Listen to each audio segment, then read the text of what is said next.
Yego muri aka kanya tukaba turi kumwe na Karasira Aimable, ni professor. Tugiye kuganira nawe noneho ku buzima busanzwe, ku buzima bwe busanzwe nibwo tugiye kuganiraho kugira ngo tumenye byinshi cyane bitandukanye kuri we. Hari benshi baba bifuza kumenya byinshi kuri we. Karasira, reka dutangira. Karasira ni muntu ki? Yavukiye he? Ni mwene nde? Mu bana bangahe? Ni wakangahe? Karasira navukiye ahantu bita Irwaniro, Imwendo. Umurenge ni Rwaniro, akagari ni Mwendo, umudugudu bawita mu Rugerero. Ni ahantu hegeranye naho bitaga kera Ruhashya na Rusatira. Navutse ndi imfura. Abana twese tugeraho tuza kuba i Kigali, ku buryo aho ngaho nanayibuka cyane ngewe rimwe na rimwe gusura bene wacu bacitse ku icumu. Barahari benshi kuko ni ahantu habaye ubwicanyi bukabije, habaye jenoside ikomeye itwara imiryango myinshi. Ngewe rero nagiriwe i Kigali, ndererwa i Kigali. Twabanje kubaho bita ku Gitega, nabundi tuza kuba i Nyamirambo. Ninjye wari imfura. Mu bana bane, twari bane twese, umukobwa umwe n'abahungu batatu. Amashuri nayize nize mu seminari y'Indera, ubundi niga Lycée de Kigali. Amashuri abanza wayize aho bita Kurepa, hariya hafi ya Meteo, hafi ya Meteo. Ubuzima bwacu, famiye yacu bari abantu b'abakristo cyane, n'abantu batigeze bajya mu bintu bya politike. Data yitwa Karasira Karaveri, yari umwagoronome. Mama yitwaga Mukaruzamba Goreti. Tukaba rero twarabanye nk'umuryango, nta gutandukana, nta kujya kurererwa ahandi, nta kumva ngo mama yahukanye. Ibyo tukaba twarabibanyemo gutyo neza. Tukaba iwacu mu by'ubwoko n'Abatutsi.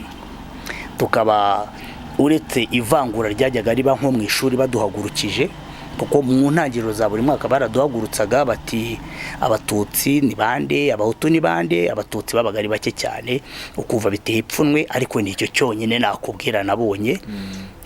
Ntabwo twigeze twicwa n'inzara, twabanaga neza n'abaturanyi bacu, tugasurana n'iki. Ibintu rero byagiye kuba bibi igihe muri 90. Muri 90 inkotanyi zateye, twabaga ku Gitega. Abaturage twari duturanye batangiye kutwikekamo ibyetso, nk'uko hari n'indi miryango myinshi y'Abatutsi bafunzwe babita ibyetso. Bituma tugerageza kuva aho twari turi tuza kuba i Nyamirambo, kuko niho hatari abantu benshi bari bafite iyo ingengabitekerezo y'urwango. Niga mu seminari y'Indera.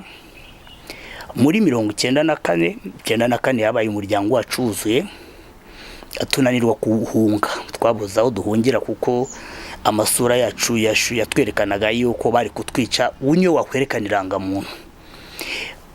Twiyemeje kuguma aho twari dutuye i Nyamirambo kugeza ubwo kuri 22 igihe inkotanyi zafataga hariya za Kicukiro, ikibuga cy'indege, ikigo cya Kanombe. Bari bakajije mu bisasu bateraga by'amarokete babyitaga Katyusha. Kimwe kigwa mu rugo cyica murumuna wanjye. Kimaze kwica murumuna wanjye, twiyemeza guhunga, gutatana. Ngiye nemeza kuguma mu rugo, ngo Nyamirambo na papa. Mama ajyana na mushiki wanjye na karumuna kanjye ka Bucura. Kugeza ubwo nta telefone zabagaho, ntitwakomunikaga, turaburana neza.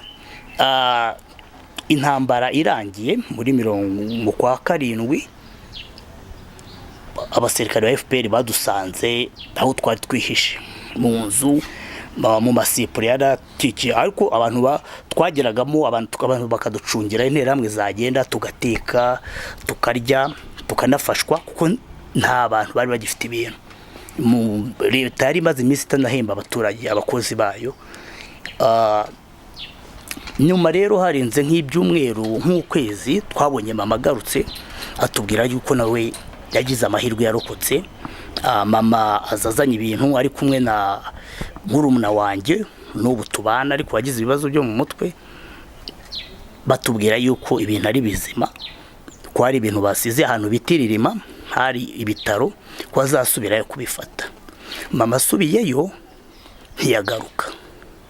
Haciye ibyumweru nka bitatu papa nawe ajyayo, ariko urumva nanjye nari ndi mukuru kundangirira irima baravugaga ahantu Medecins Sans Frontieres yakoreraga, nanjye ubwanjye njyayo. Ngezeyo nibwo nahuye n'umuntu ushinzwe umutekano wari afandi ariko yambaye civile, ati bite mbona arahigimye, ati aba nibo wabuze, ati guma aho ngaho gato ndaje mbakurebere.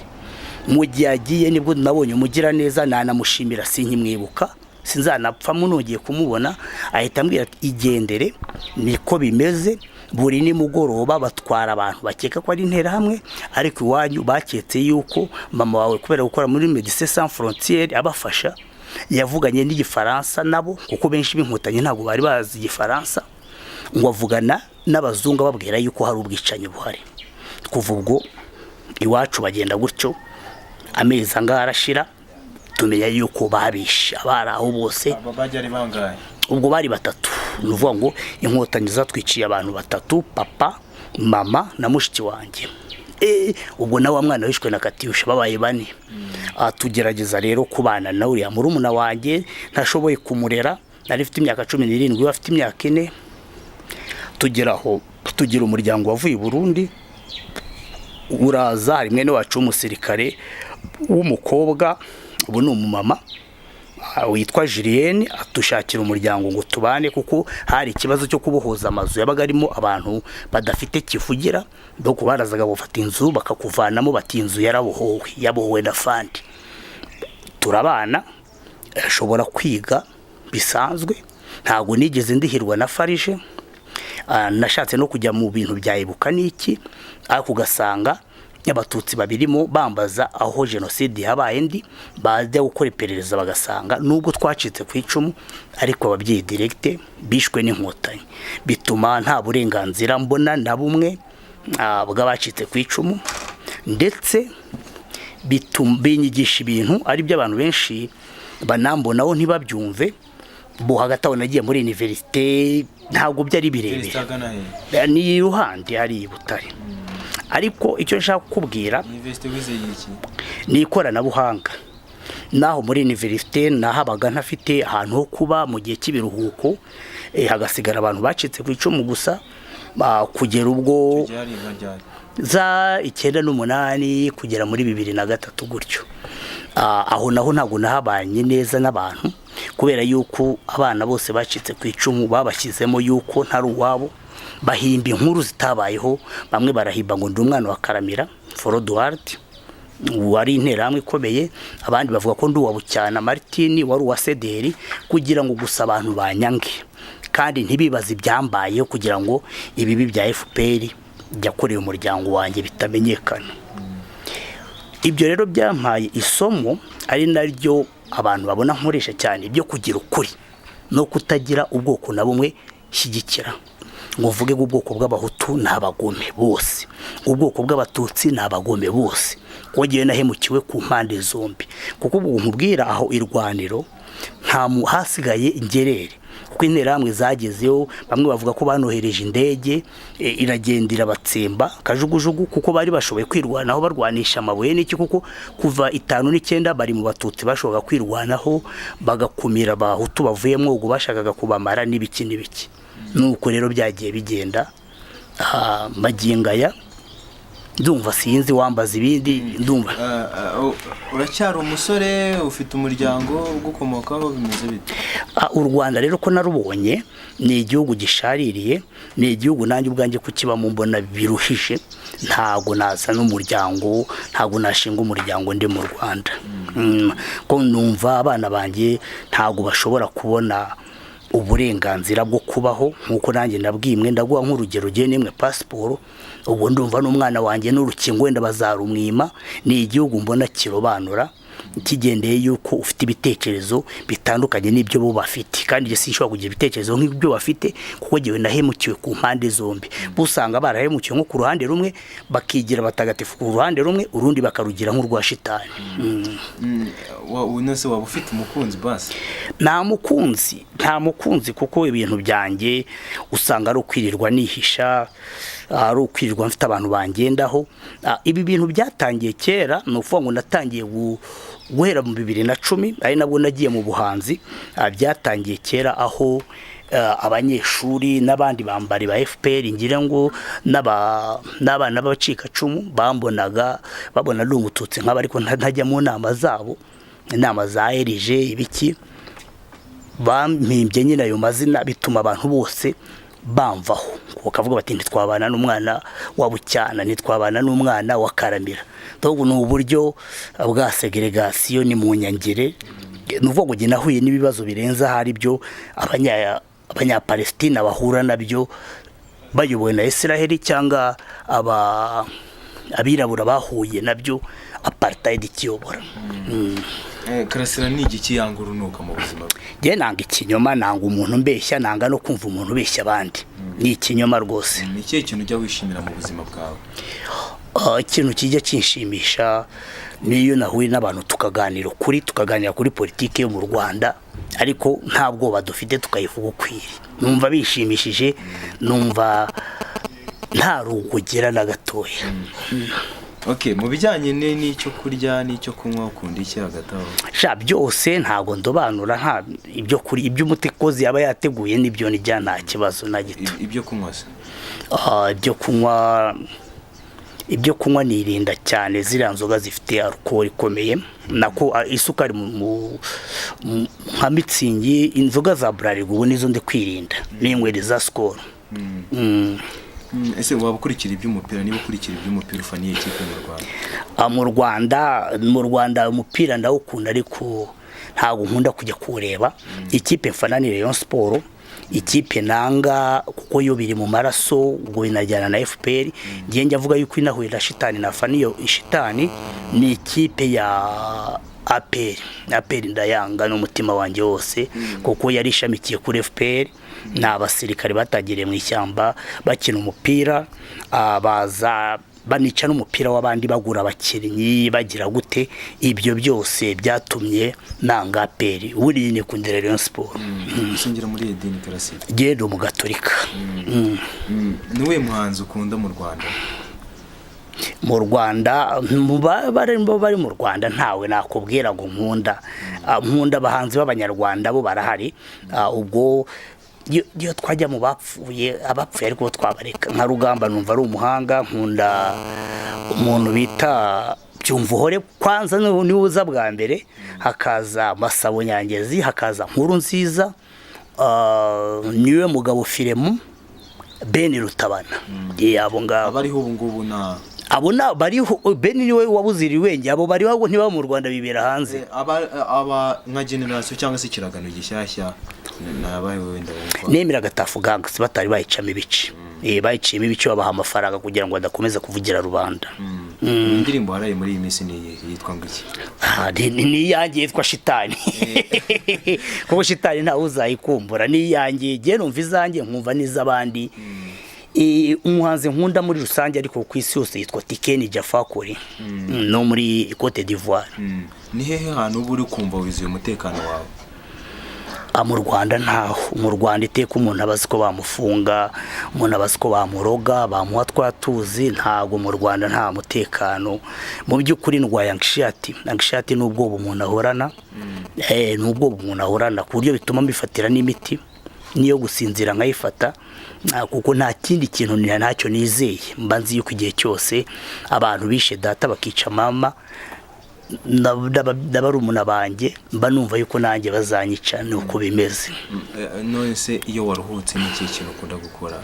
Mba ndi kuri smartphone, mba ndi gucatinga, ndeba WhatsApp, ndeba ibiki ibintu nk'ibyo ngibyo. Nicyo bavuga kuri His Excellency Paul Kagame? His Excellency Paul Kagame namuvugaho ikira. Ntacyo namuvugaho. Ni umuhanga kuko ubona ibintu byose biramwitirirwa. Mu by'ukuri ni nk'Imana mu Rwanda. Yatangiranye n'abandi urugamba, ariko abandi ntibabavuga, bavuga we gusa. Kanyarengwe yari president wa FPR, nta wigeze amuvuga mu gihe cy'imirwano. Hari abitwaga ba Bitamazire, ba Adamu Waswa, ba Kayitare, ba ubu hari ba Dodo, ba Musitu, bande ntawubavuga, abakada bose ntawubavuga. Paul Kagame navuga yuko ni igihangange azi ubwenge bwo gukontorora abantu bose, ukabona afite abajenerali bamwubaha. Ugira n'icyo ubwira abantu bagukunda nka Karasira? Isi yanyigishije yuko ifite abanyarwanda ari abagome muri rusange. Abanyarwanda ni abagome, ni indyarya, ntiwamenya ibyo batekereza. Ikindi isi yanyigishije, iyo nahura n'ibibazo nk'ibyo nahuye nabyo, mba ndi intagondwa y'umututsi, mba nirirwa nanjye ndi kuri za Twitter nk'ukabavo barwanira ubwiyunge bw'abanyarwanda, mbameze nka ba Tom Ndahiro. Ariko kwicirwa byatumye buri ruhande menye ko ari mababi n'abeza. Mu bahanzi nari bagiye kukubwira umuhanzi akaba n'umutagatifu nkunda, Kizito Mihigo. Muri generation nto, Kizito Mihigo yari afite indirimbo zituma abantu babana nta buryarya. Inka kunda cyane indirimbo bita Igisobanuro cy'urupfu. Iyo ni indirimbo inubanga banze no kwikina, banavuga yuko ari gupfobya, ariko we yashaka kuvuga ko impande zose zababaye, kandi ari impande nyinshi zababaye. Nubwo genocide yabaye imwe, ariko hari abantu bose bagiye bababara, barahunga, bicirwa mu buvumo mu gihe cy'abacengezi, bamwe bagwa mu nkambi za Kongo. Nabo bose tugomba, n'abana b'abanyarwanda tugomba kubazirikana. Icyo ubwira abo bakunzi?